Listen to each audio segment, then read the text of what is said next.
am curious a little bit on a little insight about Yamamoto, really. I mean, look, he came out on 0 days rest and sacked up for everybody. Two and a third on the final day. Game seven was warming up after a complete game shutout in LA. Famously doesn't really lift weights, has his own routine, has his own trainer. I'm just curious, like watching him go about his business the first 2 years.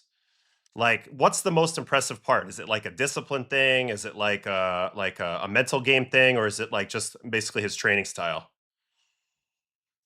For me, I think, you know, like people forget, like obviously, you come from people knew his name, but like people didn't really know who he was. And like there was a lot of criticism about behind the fact of a guy getting $325 million before throwing a single pitch in the league.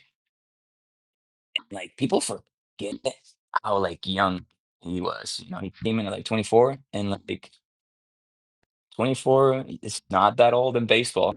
Like, that is very young, that is very, like, people can be very raw at 24 years old, and, like, he came in and, like, the one thing that people don't talk about coming into our locker room, it could be an intimidating locker room to come into, bro, like, Got there's stars. just there's just name after name, I'm like, I think I'm the only one in that locker room, like, probably me and Miggy Rowe, we're the only 2 that haven't been All-Stars. Had like 26 guys. It's wild, and um, it's not an easy locker room to come into, especially at 24 years old, coming to a new world because if you go to Japan and visit, you understand like well the like life is different, language barriers, like people underestimate what language barrier can do to you. And like he came in and he's like, hey, I got my routine, and like people might whatever you think whatever you want to think, but like I'm gonna do my routine. This is what works for me. And he's got a very different one.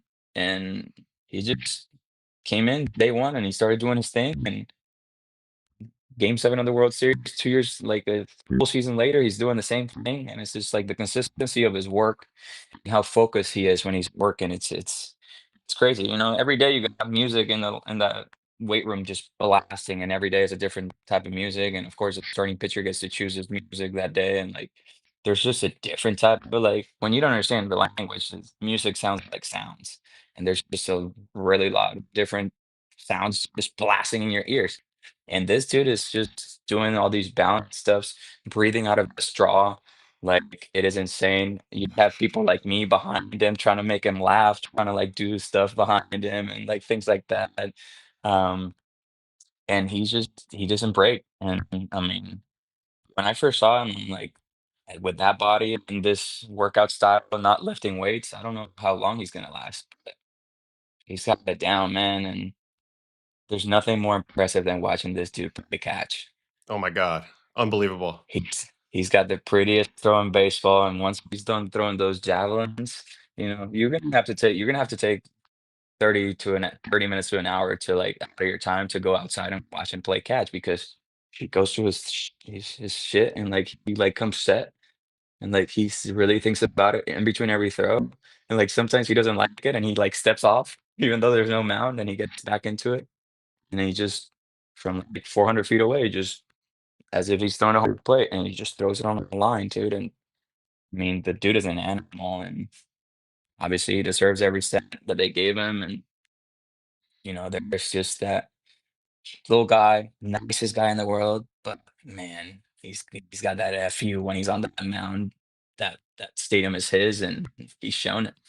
Yeah, I mean, I've been obsessed watching him from a distance from a long time. Obviously, the unique delivery, the unique approach, but I mean, back to back to back MVP Sawamura awards in Japan from 21, 22, 23. Like, that's insane. Like, that's a great league over there. You know what I mean? Like, Bro, so like I think he did 6 years over there. I think that's how it works here. The posting system, either 6 or 7, and he's got his 2 years here. He has won the championship more than half of his years in the big leagues, at the big league level, whether in Japan or in the US. The guy is a winner. He wins everywhere he goes. He won the WBC, like, the guy is a winner. yeah. And, like, that quote that just came down there by Carlos, "Losing is not an option," when he said that shit in the press conference, I was like I had the goosebumps. I Hell was like, yeah. "Oh, baby, talk dirty to me. I freaking love this shit," you know? I love it. But that's Yama. That's Yama, man. It was so sick to watch. I mean, I did a whole bunch of videos on it because the combination of velocity, pitch, different pitch types, command, even fielding his position, like there's no weaknesses, there's no cracks. So, oh, and this Jay Farrell also mentions he also won an Olympic gold medal. So all he's done is win, win, win, no matter what. I guess. Yeah, I mean, that is it's just it's crazy to see a guy that throws like he's like an overpowering pitcher because he's got stuff, he's got power and stuff, but he's got like almost like Greg Maddux command. He does. That's the part that's wild. Like he's just dotting those fastballs down and away, like it's just like he's throwing 90 miles an hour. And he's throwing every pitch at full effort. It just doesn't look that way because his delivery is so consistent and so pretty. But like this dude is pitching like he's throwing in the low 90s at like upper 90s. All right, let's move on to two plays in the World Series that I'm curious to get your take on. Number one is the play that you ended Game 6 on. Mhm. I'll show the broadcast and I'll show the high home because were you playing shallow on your own here? Yeah. I mean, the card had me playing shallow, but after the game, I asked Dino Evil, like he's in charge of the outfielders. I was like, hey, bro, like I banged the card. And I was like, played. I said, I'm gonna, like, I thought to myself, I was like, I gotta be willing to answer some tough questions after this game if I get a ball over my head because I'm basically telling the front office, screw you. I'm gonna play where I think I'm gonna play. Yeah. And if it doesn't work out, then well, that was the end of me as a Dodger.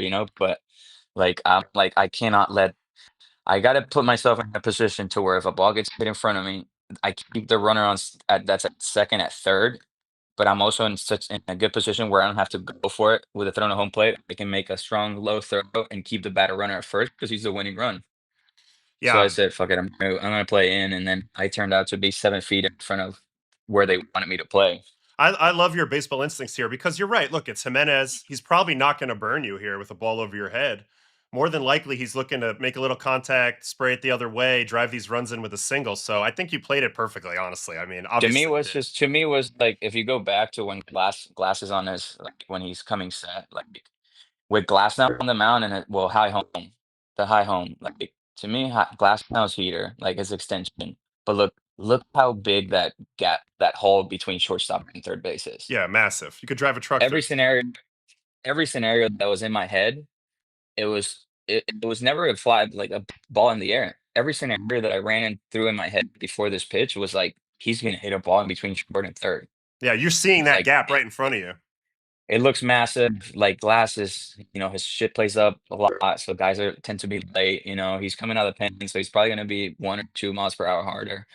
Like I was just like, I need a ground ball. I need to keep him at third because Barger at second base is fast, and Jimenez is fast at home plate. I was like, I need to be able to not let those guys get more than 90 feet. And luckily for me, the crowd went a little quiet right as like when at release, and it got quiet enough to where I could hear the bat break, and I was able to get that read. And then in left field, I'm just playing shortstop or third base out there, and I have the whole field in front of me, and I don't even have to like really look at where the runners are to like feel where they're at. And I felt like he got a big lead at second base, and I gave a quick short throw. I try to make a better throw, but I gave him a decent enough throw. I think if he goes as a first baseman and he like steps into like me, he might not have such a hard pick, but he caught it. We won. That's all that He's matters. he's got those monos, man. He really does. And It does. one thing that was very telling to me on this play is if you watch the mechanics of everybody else on the field, everybody else thought this ball was a hit off the bat. Like literally, Muncy goes to line up to home. Uh, literally, Glasnow's starting to run back to backpedal to get behind home. Like obviously, they had a little confusion on the base paths, so you made it look easy because your jump was so good and your positioning was so good. But definitely off the bat, this ball read like a hit to most of the people on the field, which I thought was interesting to see. Like not even just the base runner, like even some of the fielders on the Dodgers as well. So I don't Yeah. know, just a No, great. I sometimes I don't believe analytics because it said it have 40% catch probability. I'm like, bro, like that ball not only I catch in the air without sliding, but I caught it up here. Like, how is that 40% chance? You're telling me 60% of the chance that ball, 60% of the time that ball drops? Yeah, it's BS. It's just a combination of exit velocity and launch angle. Like all the exit velocity and launch angles in general, like it takes out. Baseball Savant doesn't use direction, so it's just like this ball could be in the gap. It could be you could be playing deep or whatever, and that's kind of why it probably grades it that way. But yeah, they got to work on that catch probability stuff. It's not Yeah. ideal. All right, and then the second one obviously is the play where you get tackled by Pajes, and I've maintained, and I know you maintain as well, that you were catching this ball, but this ball Yeah. was in the air for an awful long time, and Luckily. man, and you see Yoshi's reaction, of course, was like a little bit like praying for this ball to come down in a glove. But you were also playing in here as well, a little shallow here. I was playing about normal, but the problem was the location of the pitch. Like, obviously, like, me as a defender and, like, I'm not the fastest guy, like, I depend on reading swings, and, like, the pitch from left field looked like it was gonna bounce, It almost bounced. Yeah, and, like, Ernie has this, like, not weird swing, but he's got, like, this swing where, like, almost, like, he's so short to the ball that it almost looks like he's, like, half swinging every time, yeah, he's got no and load. I He had just kind of goes pop. y Yeah, right, and I had he probably dropped 7 balls in front of me this series, and, like, I saw the pitch, and I thought that it was, like, a off the end bloop, so, like, I took, like, a half false step in, and then I rapidly realized, "Oh, shit, I gotta go for this ball." But, like, I mean, I ran and I ran forever, and I realized that the ball was enough towards the gap where I wasn't gonna run into the wall, yeah, and I was like, "Sure enough, the only thing I gotta worry about is the wall." yeah. And You ran a I long I way. forgot I I forgot I had a teammate, but, yeah, I mean, I'm not the type of guy, like, if I would say that I didn't have it, but, I mean, you look at the angle, and I'm, like, slowing down already because I have the ball. I'm just getting in a position to, like, w Yeah, it's a I'm basket gonna have pitch. to I'm gonna have to Willie Mays it. I'm just trying to get in a better enough angle to where, like, the basket catch is gonna be somewhat comfortable, and Bias took me out, but, like, I went down he didn't hit me that hard, I just went down because both my feet were kinda off the ground because 'cause I'm, like, trying to slow down and Yeah, time the ball, and, like, both of my feet were kinda off the ground, and that's why, like, I went flying, and, yeah. of course, I thought we lost the game, so I'm just So that's what you're depressed. doing here. You're on the ground like crap. We lost. Yeah, you've been on the like, when I'm sure, like, you're on the mound, like, things like that happen, like, it feels like an eternity, and so many things go through your head. Like, one of the first things that came to my head was, this is how the World Series ended, and this video is gonna show up, like, it's gonna be replayed forever, and we lost the World Series, meanwhile, I got tackled, and this video is just gonna show forever, and I was just very sad at the moment, Yeah. and I went into a deep depression for, like, 10 seconds there. So Paez was like, "Hey, bro, are you alright?" I was like, "Yeah, did you catch it?" He's like, "Yeah." I was like, "Oh, fuck yeah, what am I doing here then?" Dude, that was crazy, man. I mean, it's awesome. I mean, I actually thought it was a great job by Dave to be honest, continuing to manage in that spot. Um, you know, Yeah, I mean, not Paez forgetting. was Paez came in the game for his arm, not for his gloves, because we were in a bases loaded, less than 2 out situation where fly ball, you need to be able to throw the guy out, so we took Tommy out, and we brought in Paez for his arm, and it ended up being his legs and his glove that, potentially saved the season if, for those people that think that I couldn't catch it, Paez's legs and glove saved us. I thought it was great either way, but I definitely thought you had it.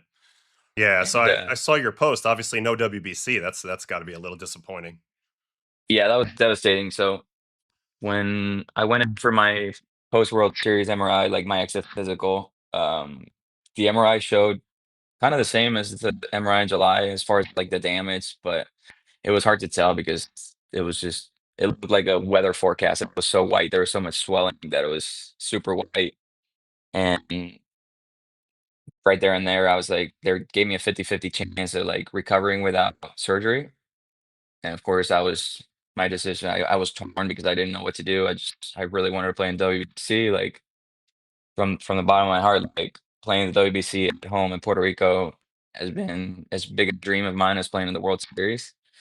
And I played 2 WBCs and I never got the chance to play in Puerto Rico. And this time around, we brought it back to Puerto Rico. So that was like, man, I don't know what to do. And I was like, Doc, I'm gonna need a couple of days to think about it. Hopefully my family can make a decision for me. And sure enough, yeah, I talked to my wife, I talked to my parents, and then I talked to my agents, and I let them decide. And as you remember in boxing, when I hurt my core, I played a couple more years after that, like that, not knowing that I needed surgery. I ended up getting surgery 3 seasons after the fact. So they were like, "You're not doing this again."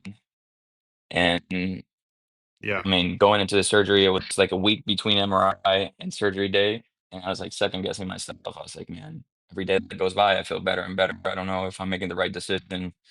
I think I might be screwing it up by getting surgery." Sure enough, as soon as he went in, I needed the surgery, and I'm glad I did it.